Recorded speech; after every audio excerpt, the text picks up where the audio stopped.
So today we're going to cover section 2. We're going to learn about special right triangles. In this lesson, you're going to be working a lot with square roots. So this is why yesterday I added those few problems at the end of the homework to make sure you understood how to rationalize denominators. Now, you're also going to use special right triangles next year in Algebra 2. You might think, oh, we're going back to algebra, but you do some trigonometry in Algebra 2, and you're going to see special right triangles come back. So the first type of special right triangle is called the 45-45-90 right triangle. Now, it's officially presented as a theorem, but it's a special right triangle.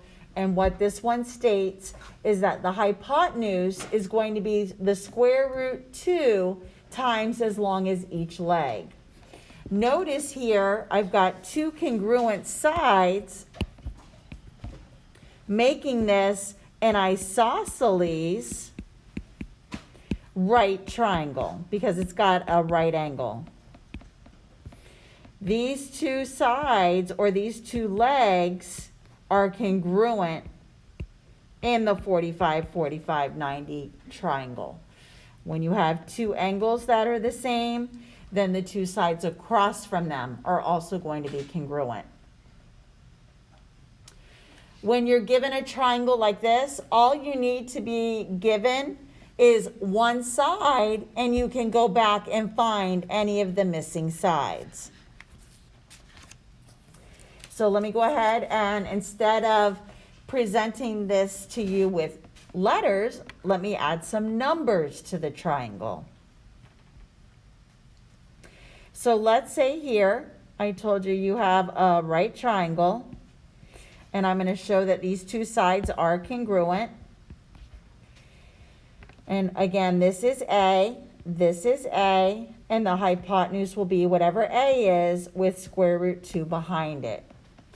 So if I tell you that A equals 8, then I also know that this leg is also 8, but my hypotenuse is going to be, you take out the A, you put what A equals, and put root 2 behind it.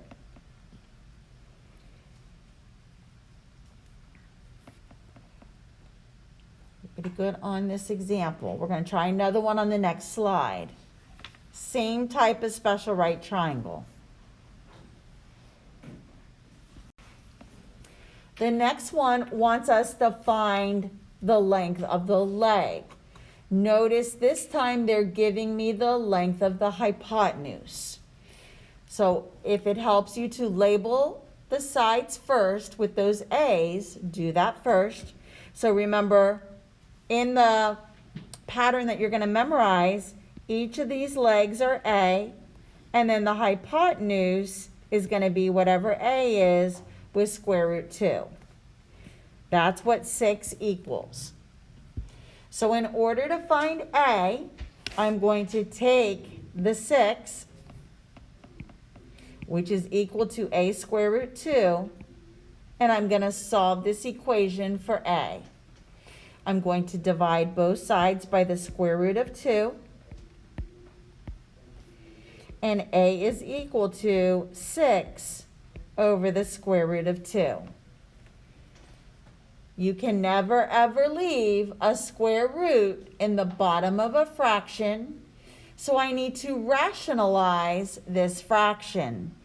The way that we rationalize fractions is we are going to multiply the numerator and the denominator by that denominator radical, because I'm making it a perfect square.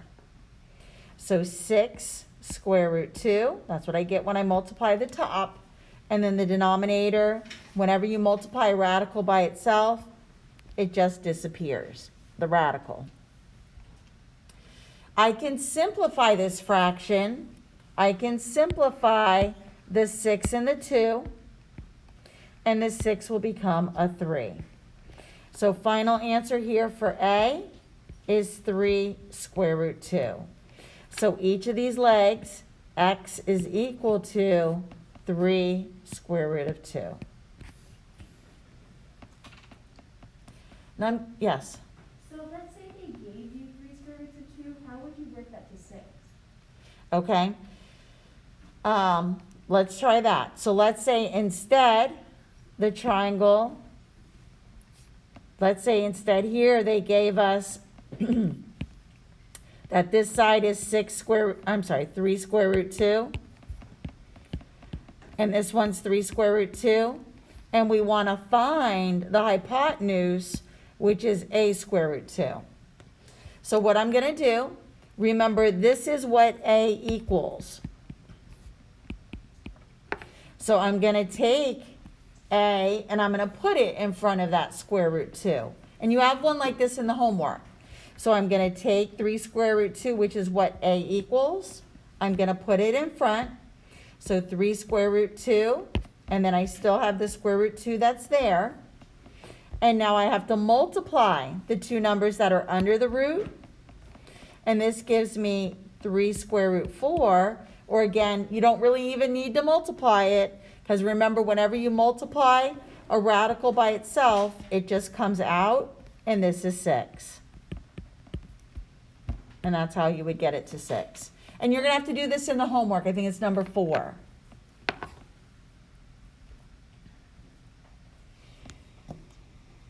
Pretty good there? So be able to work with radicals. Whenever you multiply numbers that have square roots, you always just do the outside numbers together, and then the numbers that are under the radical, the inside numbers together. And then if you ever have to simplify a square root, you can only simplify outside with outside and inside with inside. So this is the first special right triangle. Again, it's the 45, 45, 90. The next special right triangle is called the 30, 60, 90. In the 30, 60, 90 right triangle, the hypotenuse is twice as long as the shorter leg. And the longer leg is going to be whatever a is with square root 3. So just like we learned in chapter 6 in our triangle inequality theorem, remember the shortest side is across from the shortest angle. So here, the side that is opposite the 30-degree angle, that's going to be your A. It's the shortest side. The side that's going to be opposite the 60, that's going to be the next biggest leg, and that gets a square root 3. The side that's opposite the 90-degree angle, that's our hypotenuse, and that's going to be 2 times a.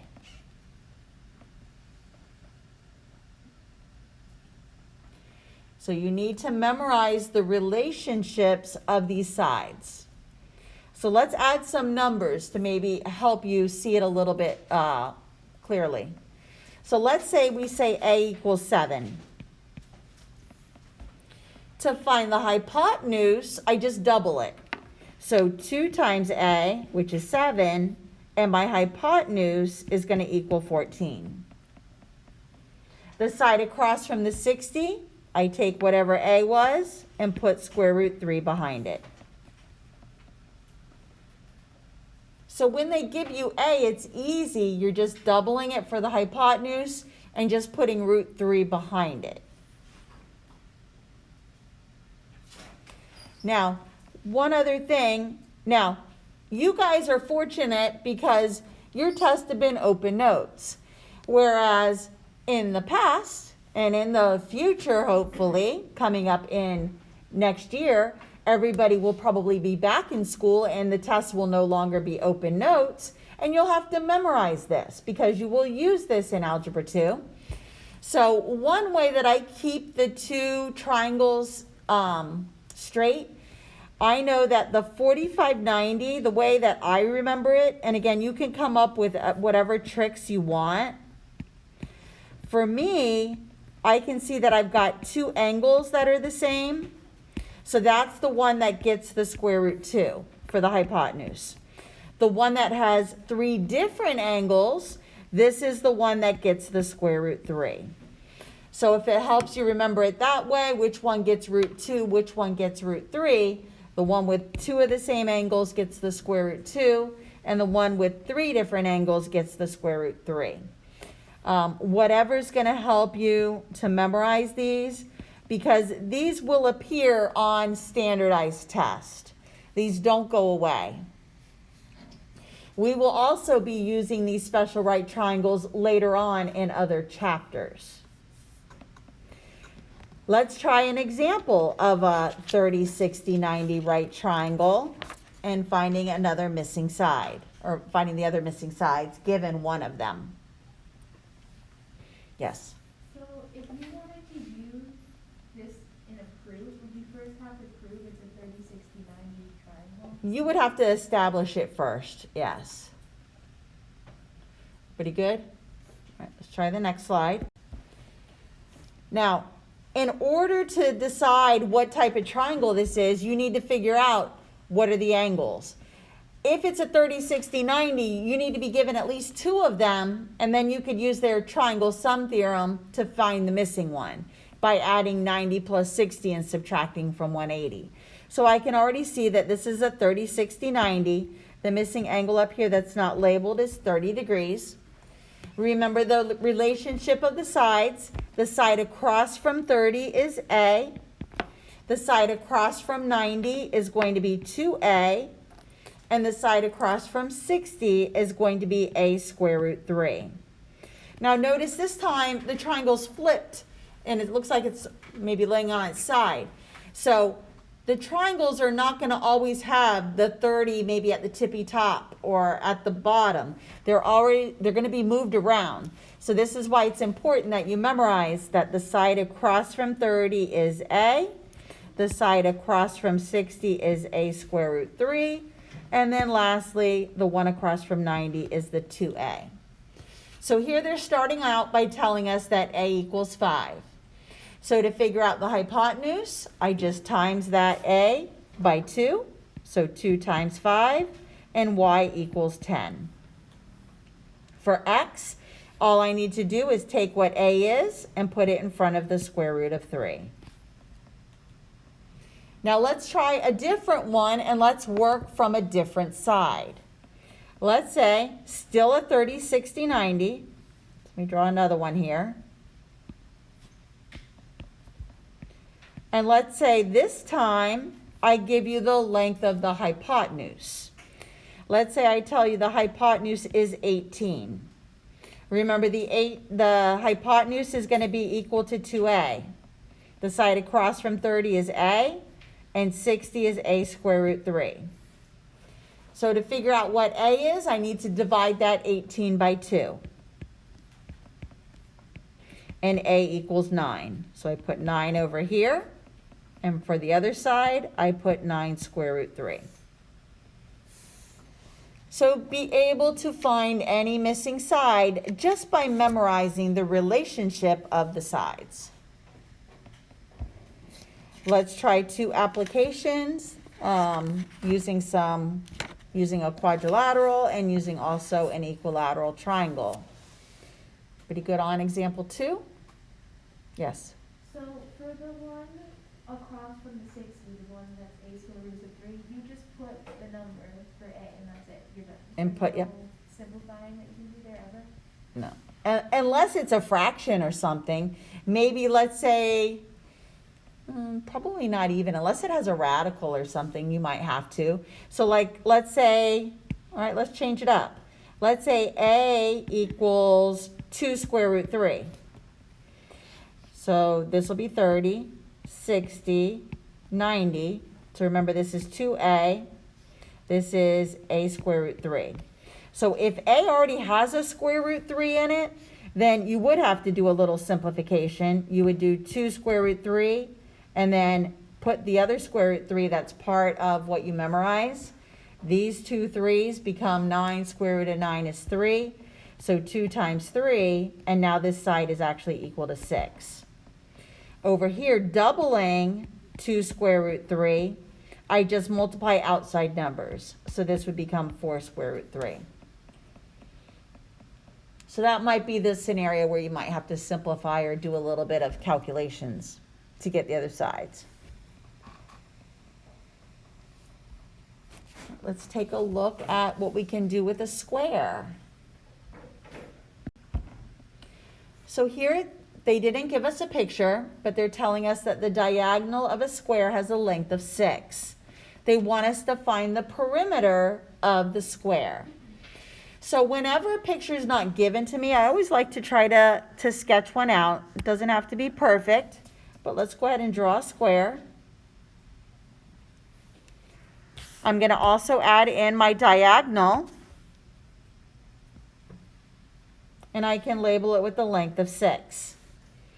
Remember that the properties of a square are a square has 4 congruent sides, and it also includes 4 right angles.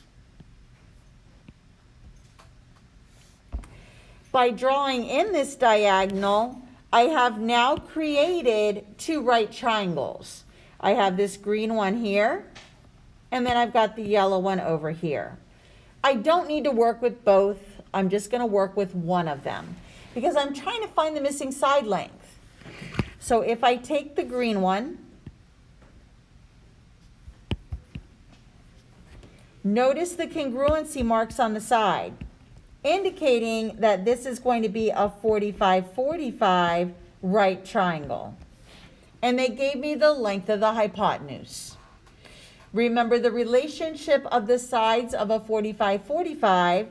This side is A, this side is A, and this side is A square root 2. I need to solve A square root 2 equals 6 to get the value of A. I divide both sides by the square root of 2. Cancels. A is equal to 6 over the square root of 2. Can't leave a square root in the bottom of a fraction. I need to rationalize. So I'm going to multiply top and bottom by square root 2. And now I can simplify, and the 6 becomes a 3. So A is equal to 3 square root of 2. So now let me go add that back to my picture. So 3 square root 2, 3 square root 2, which is also all 4 sides of my square. Now, the question asked, it didn't say to find the length of the square, the side of the square, it wanted the perimeter. So when I have a square to find the perimeter, I could just take 4 and multiply it by the side length. So my side length is 3 square root 2. So I'm going to do 4 times 3 square root of 2. When I multiply things that have square roots, I can only do outside with outside. So this gives me perimeter is 12 square root 2. The other way that we could find perimeter is to add all the sides. So you could have also done 3 square root of 2 plus 3 square root of 2 plus 3 square root of 2 plus 3 square root of 2. When you add things that have square roots, you treat the square root like a variable. So for example, I would think of this as really looking like a 3x plus a 3x plus a 3x, where x is your root. So if I just add the 3's, I get 12x. Same thing up here. I would just add the 3's and then keep the square root of 2. That's how you add radicals. This should have been an Algebra 1 skill when you learn to work with radicals. So you can either multiply the side length by 4 or take each side length and add them together. So again, we will be working with a lot of square roots in this chapter.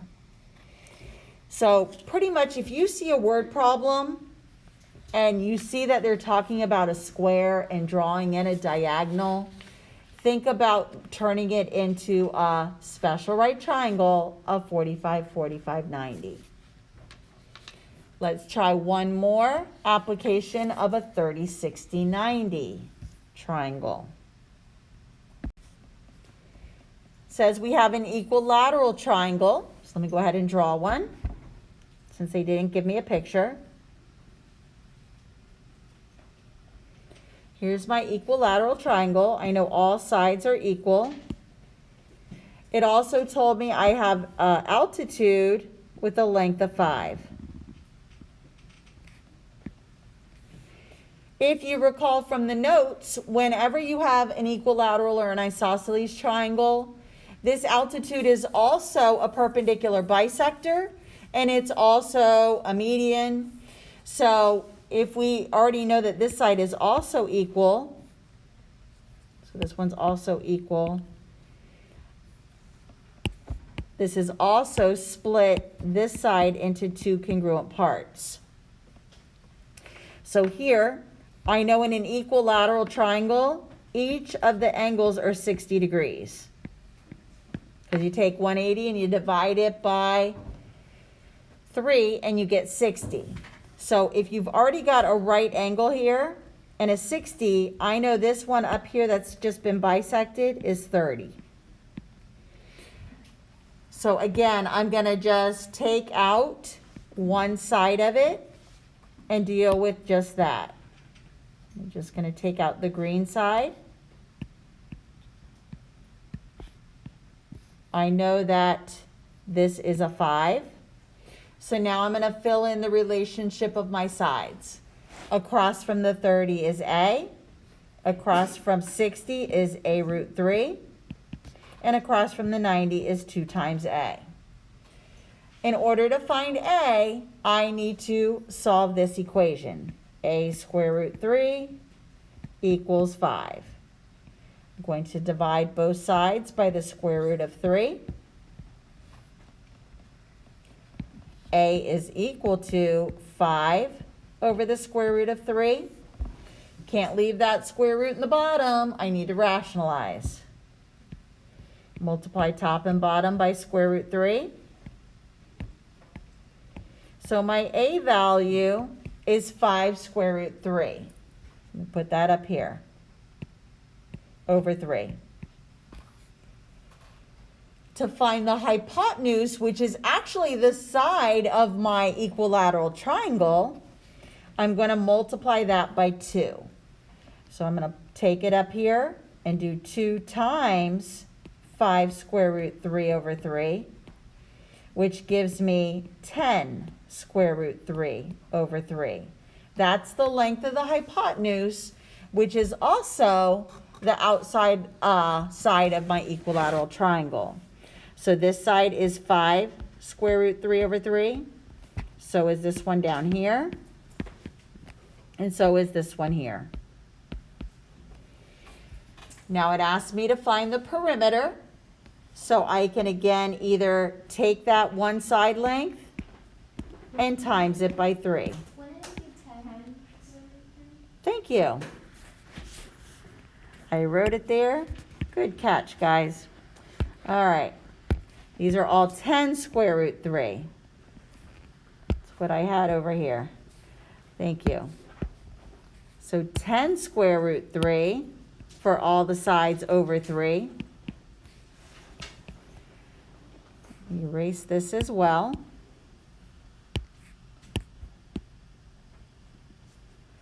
And now I'm going to multiply this by 3 because there's 3 sides to find perimeter. That cancels.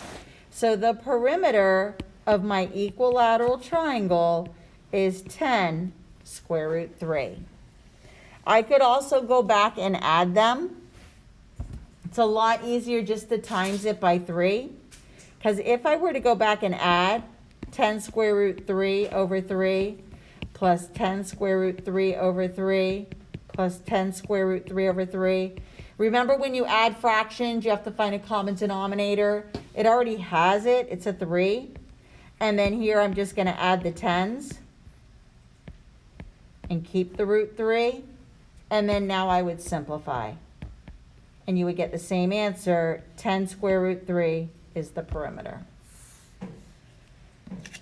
So that is it for section 9.2. Now, in the homework tonight, there are a couple evens because I wanted you to try to get exposed to as many different scenarios as possible. It's only one page of homework. All the problems are on a single page. and it's due tomorrow. Then tomorrow, we're gonna start 9-3.